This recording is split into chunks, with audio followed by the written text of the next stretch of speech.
Alright y'all, we're back on Spooky J's Homebrew How-To. We are functionally at the start of the session.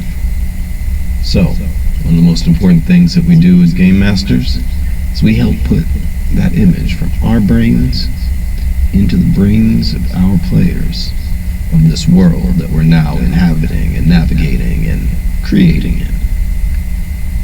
So, we go through and give a bit of a portrait of the scene that our players are stepping into, and we build a little bit of a platform for their brains to start filling in some of their own details onto.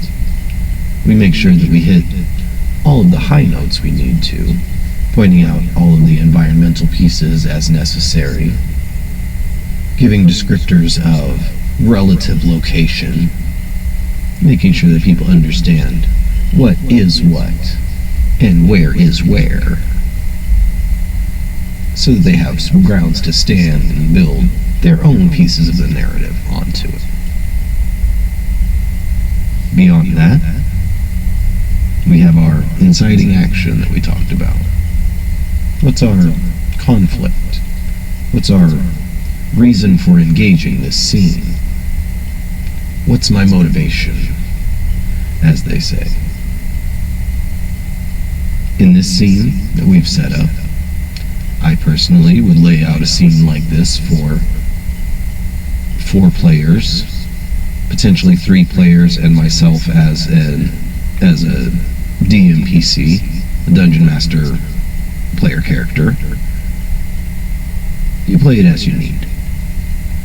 That being said, a 4-on-3, potentially 4-on-4 setup here, with players having bonuses and potentially a couple of our foes having bonuses.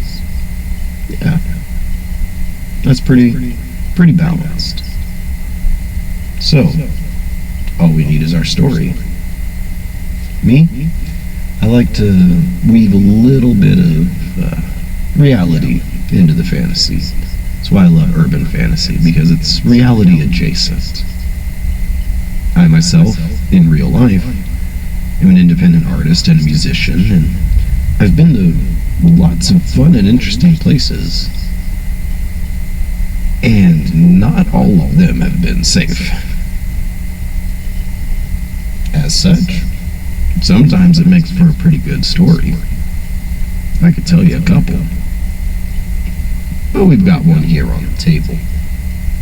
So how about my friends and I were at the venue after one of my sets, listening to the next DJ up. There were a few rowdy guys in the pit, but otherwise it was a relatively empty spot. As we're hanging out, one of our friends breaks off to visit the little girl's room. But, as she does, one of those rowdy guys from the pit breaks off and heads the same direction. See now, our girl's no slouch though. She saw him, and she also saw that nearby toolbox, where she grabbed that crowbar, and she had a couple questions for him. His friends turned our way, and, well, it was on.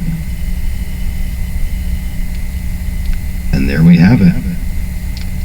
There's the basis of our story and a well-laid sandbox for our nerdy friends to get to it. You know, do that M-word hobo thing, but yeah, in a fun, good, creative, spicy way.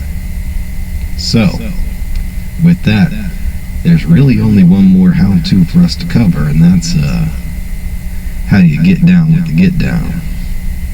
So, Dice Rollers, I'll see you in that next one.